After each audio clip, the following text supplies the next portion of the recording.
नमस्कार, आप देख रहे हैं न्यूज प्लस 21। मैं हूं आपके साथ ललिता चक्रधारी और बहुत बहुत स्वागत है आप सभी का हमारे चैनल में। आज के हमारे खास मेहमान हैं छत्तीसगढ़ के नक्सल प्रभावित इलाकों में, जहां पे गोलियों की गूंज की जगह शांति की बहाली के संदेश को लेकर वहां के पुलिस बल में तैनात कांस्टेबल बंसीलाल नेताम, जो कि साइकिल से देश के विभिन्न राज्यों की यात्रा पर निकलते हैं और आज हमारे साथ मौजूद है। बहुत बहुत स्वागत है सर आपका हमारे चैनल में। जी नमस्कार, मैं बंसीलाल नेताम। बस्तर के बिहड़ अंचल के बच्चों को लेके मैंने स्पोर्ट्स के क्षेत्र में, खेल के क्षेत्र में आगे बढ़ाने के लिए गोटुल स्पोर्ट्स एकेडमी संस्था का संचालन किया है, जिसमें मेरे साथ में ये पर्वतारोही दल बैठे हुए हैं। वो अभी 2023 में पर्वतारोहण के लिए नेपाल जाएंगे, जो एवरेस्ट क्लाइंब करेगी टीम हमारी।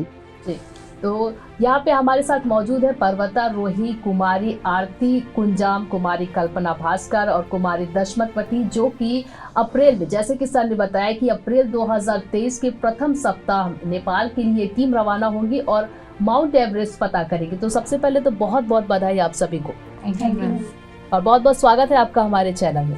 तो शुरुआत सबसे पहले यही सवाल करते हैं सर कि गोटुल स्पोर्ट्स एकेडमी का जो मुख्य उद्देश्य है वो क्या है? गोटुल स्पोर्ट्स एकेडमी का मुख्य उद्देश्य ये है कि बिहड़ अंचल के बच्चों को लेकर राज्य राष्ट्र ही नहीं अपितु अंतर्राष्ट्रीय स्तर में खेल की दुनिया में एक नई पहचान दिलाना है। हम एथलेटिक्स को लेकर आगे बढ़ रहे हैं, एथलेटिक्स में जितनी विधाएं हैं उसको लेकर आगे बढ़ रहे हैं और साथ में हमारा एडवेंचर स्पोर्ट्स है। ये मेरे एडवेंचर स्पोर्ट्स की टीम जो बैठी हुई है, अभी लगातार 3 पर्वतों का श्रृंखला पार करके हिमाचल प्रदेश में देव टिब्बा, इंद्रासन पर्वत और लेह लद्दाख में कून पर्वत का फतह करके आने वाले अप्रैल में 2023 अप्रैल के फर्स्ट सप्ताह में हमारी टीम एवरेस्ट फतह के लिए नेपाल को रवाना होगी। और हम जानना चाहेंगे सर कि आपकी ये जो एकेडमी वो कितने सालों से ये काम कर रही है? हमारी एकेडमी 2 सालों से संचालित है। 2 सालों से संचालित है, जिसमें प्रतियोगी परीक्षा में बहुत सारे बच्चों का सिलेक्शन हुआ। साथ ही साथ खेल के क्षेत्र में बताऊं आपको तो राज्य स्तरीय में हमारे 32 से 35 मेडल्स लगे हैं। नेशनल स्तर पे हमारे 12 खिलाड़ी अभी गए हुए थे, पार्टिसिपेशन किए हुए थे। और साथ में पर्वतारोही दल, ये मैं समझता हूं कि ये हमारे एकेडमी के लिए बहुत बड़ा अचीवमेंट है कि हमारे बच्चे 1 साल की तैयारी करते हुए एवरेस्ट के लिए सेलेक्ट हुए हैं, जो 2023 अप्रैल में नेपाल के लिए रवाना होगी। आपने साइकिल से, हम बात करें आप साइकिल से भ्रमण करते हैं, उसके बारे में बताइए कि किस मुख्य उद्देश्य से आप निकले हैं, साइकिल भ्रमण से निकलते हैं और आपका Guinness book of world record में भी आपका नाम है। वर्ल्ड रिकॉर्ड का सफ़र बताएं मैम जी, तो 2018 की बात है। ये गोल्डन क्वाड्रिलेटर, चारों महानगर की दूरी को जोड़ने वाली जो रोड है, उस रोड को मैंने 16 दिन और 16 घंटे में कंप्लीट करके golden book of world record complete किया है। तो 2018 में आपने किसके रिकॉर्ड को तोड़ करके आपने ये जो नाम दर्ज करवाया अपना?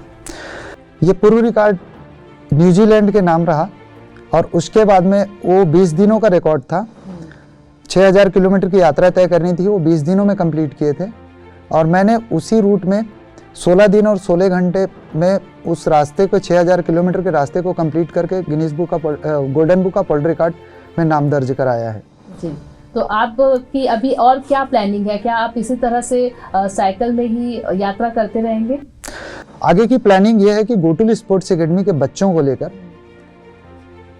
चाहे वो साइकिलिंग की क्षेत्र हो, चाहे वो माउंटेनिंग की क्षेत्र हो, चाहे वो एथलेटिक्स की क्षेत्र हो, इसके तरफ बच्चों को अंतर्राष्ट्रीय स्तर पर बस्तर का एक नई पहचान बनाने की उद्देश्य है गोटुल स्पोर्ट्स एकेडमी की।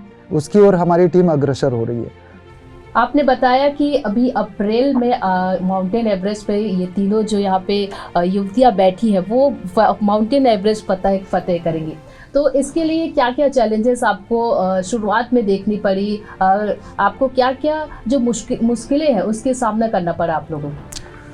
अभी तो ये है मैम जी कि 4 महीने पहले हमारी टीम गई थी हिमाचल प्रदेश की देव टिब्बा और इंद्रासन पर्वत को फतेह की, जो इंडियन माउंटेनिंग फेडरेशन की तरफ से गई हुई थी।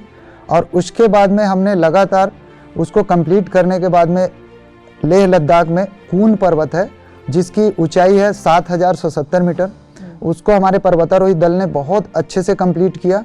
और उसके बाद में जब हम छत्तीसगढ़ पहुँचे तो हमारी टीम जो है एवरेस्ट के लिए चयनित की गई।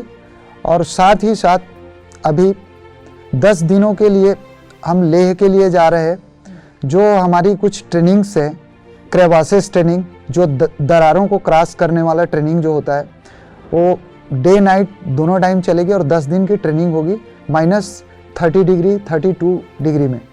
तो ये सारी तैयारियां जो आप खुद ही ट्रेन करते हैं बच्चों को या फिर कोई और आपकी टीम में है? हाँ जी मैम, कि अभी मेरे को छत्तीसगढ़ में यदि तैयारी करनी होती है तो मेरा गृह निवास जहाँ कांकेर है, वहाँ एक गढ़िया पहाड़ करके स्थल है, देव स्थल, उसमें हमारे बच्चे वेट प्रैक्टिस करते हैं। तो सैंड बैग में सैंड डाल के 25 से 30 किलो का सैंड डाल के कम से कम 850 सीढ़ियाँ क्रॉस करनी पड़ती है। उसमें एक टाइमिंग शेड्यूल होता है, तो 12 बजे से 2 बजे के बीच हमारे बच्चे उसमें तैयारी करते हैं। आपने छत्तीसगढ़ गवर्नमेंट के बारे में बात कही, तो छत्तीसगढ़ गवर्नमेंट से आपको क्या सहयोग मिलती है सर? अब तक के देखा जाए मैम जी, तो पर्वतारोहण में हमने जितने भी बेसिक और एडवांस कोर्स में गए तो वहाँ भी छत्तीसगढ़ गवर्नमेंट का सहयोग हमें मिला। और अभी हमारी दल जो है हिमाचल प्रदेश की देव टिब्बा और इंद्रासन पर्वत में गई, उसमें भी सहयोग प्रदान हुआ था। और कुन पर्वत के लिए भी सहयोग किए हुए हैं। आप पुलिस डिपार्टमेंट से भी है, और क्या क्या फैसिलिटीज़ आपको पुलिस डिपार्टमेंट से प्राप्त होती है?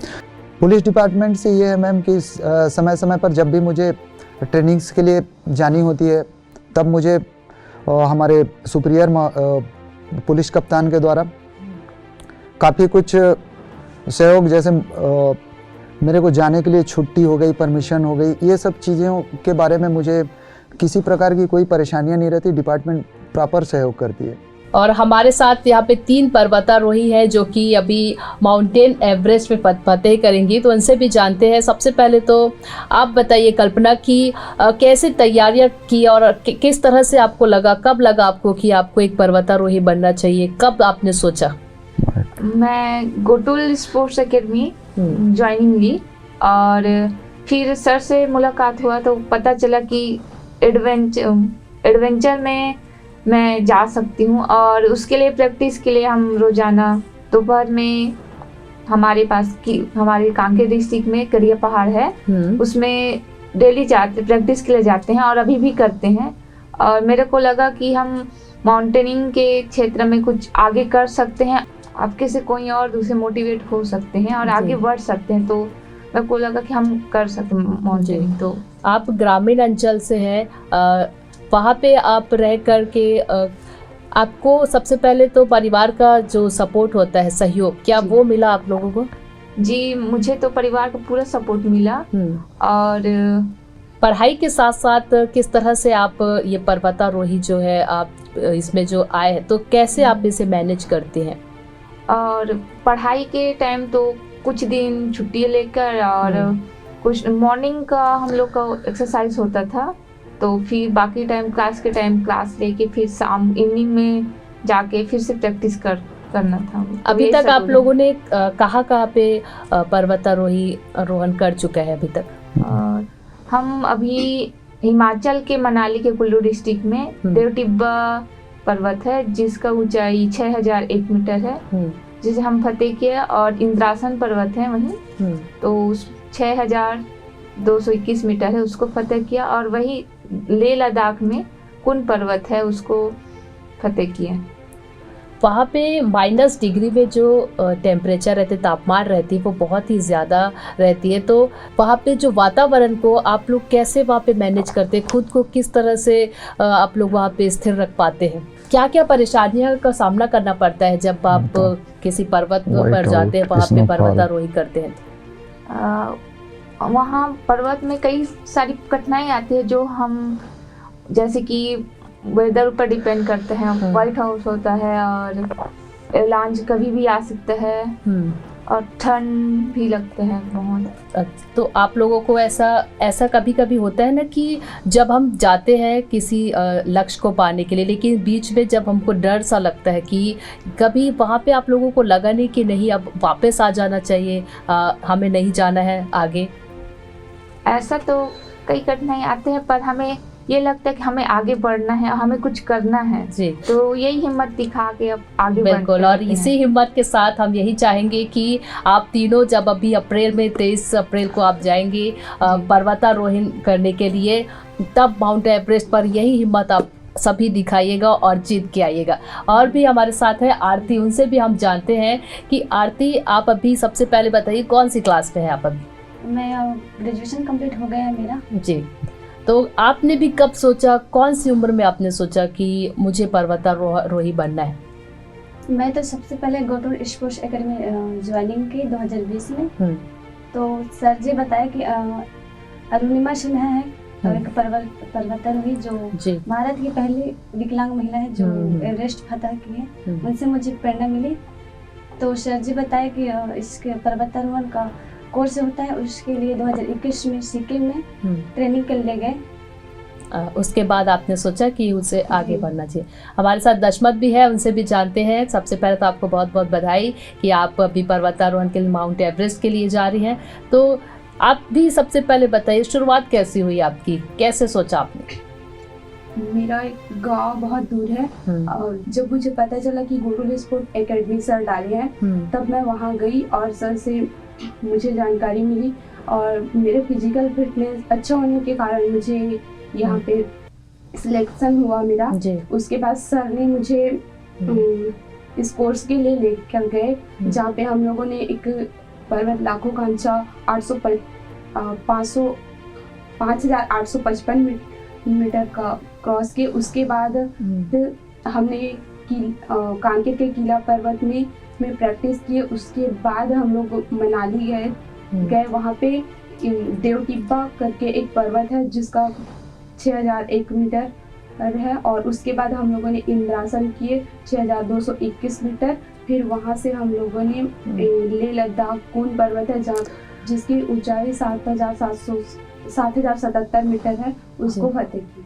जी, बहुत बहुत बधाई हो। और जिस तरह के आप सभी तीनों बता रही है कि कहीं पे भी ऐसा नहीं था कि कोई वहाँ पे मोटिवेट कर सके बच्चियों को, जो उनको एक रास्ता दिखा सके। गोटूर एकेडमी जो है स्पोर्ट्स एकेडमी, सर के माध्यम से जो है वो बच्चे वहाँ पे आ पाए। तो सर, आपकी जो क्लासेस है, वो एकेडमी है, वो कितने जगह पर है और कितने वहाँ पे स्टूडेंट्स हैं अभी? मेरी एकेडमी 8 जगह संचालित है। 8 जगह में कहीं 100 स्टूडेंट, कहीं 200 स्टूडेंट, कहीं 150 स्टूडेंट, ऐसे करके हैं।